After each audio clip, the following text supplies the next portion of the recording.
সবখানেই দেখা যায় যে আপনার এরকমের শলা বের করে তারপর কিন্তু মানে গ্রামের মানুষ দিয়ে শলা বের করে শহরে ঝাড়ু বেঁধে বিক্রি করা হয়, ঠিক আছে।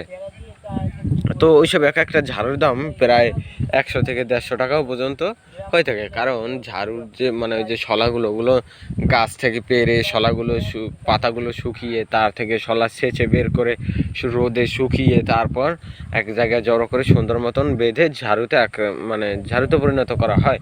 তো ওই ঝাড়ু যখন বিক্রি করা হয় তখন কিন্তু ওগুলো প্রায় 100, 150, 200 টাকা বিক্রি করা হয়। হ্যাঁ, তো আপনার ওই ঝাড়ু দিয়েই এই পাতাগুলোকে কুড়িয়ে মানে এক জায়গায় জড়ো করে বস্তা ভরে নিয়ে, বস্তা হচ্ছে কি আপনার ওই যে সব সারের বস্তা কিংবা মুরগির ফিডের বস্তা, মাছের ফিডের বস্তা, আরও বিভিন্ন ধরনের চালের বস্তা, তারপর আলুর বস্তা, এইসব বিভিন্ন ধরনের বস্তা আছে। এইসব বস্তাগুলো কিন্তু আপনার প্লাস্টিকের হয়, মানে একটু শক্ত পদের। ওইসবে ভরে নিয়ে তারপর রোদে শুকিয়ে 2 দিন রোদে শুকন যদি না লাগে তাহলে তো রোদে শুকানো লাগবে না, আর যদি লাগে তাহলে রোদে শুকিয়ে নিতে হবে। রোদে শুকিয়ে কিন্তু আমরা এটাকে জ্বালানির কাজে ব্যবহার করতে পারি। আবার এই গাছটাকে কিন্তু আমরা বিক্রি করেও টাকা ইনকাম করতে পারি, ঠিক আছে। এই গাছটাকে বিক্রি করে আমরা টাকা ইনকাম করতে পারি। আবার এই গাছটা থেকে আমরা যদি কোনো ফার্নিচার বানাই, ঠিক আছে, ফার্নিচার বানালে দেখা যায় যে ফার্নিচারটা অনেক দিন লাস্টিং করে, ঠিক আছে।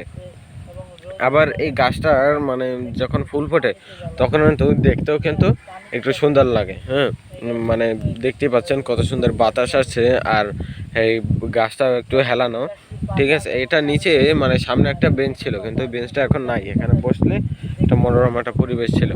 তো আপনার এই গাছগুলো অনেক সুন্দর হয়, ঠিক আছে। আর এই গাছগুলোতে দেখা যায় যে আপনার কালো কালো এক ধরনের বিষ ডাইয়া আছে, যেগুলো মানে কামড় দিলে হাতের আঙুলে যদি কামড় দেয় হাতের আঙুল ফুলে একটা থেকে দুটো হয়ে যায়, ঠিক আছে, মানে এত বিষ। হ্যাঁ, মানে পিঁপড়া আপনার কয়েক ধরনেরই হয়, যেমন লাল বিষ পিঁপড়া, কালো বিষ পিঁপড়া, লাল কালো, তারপর বিভিন্ন ধরনের বিষ পিঁপড়া আছে।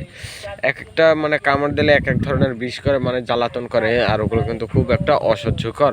তো এই গাছ থেকে একটু সবাই একটু দূরে থাকারই চেষ্টা করবেন, কিন্তু আমি তো এটার সাথে হেলান দিয়ে রয়েছি।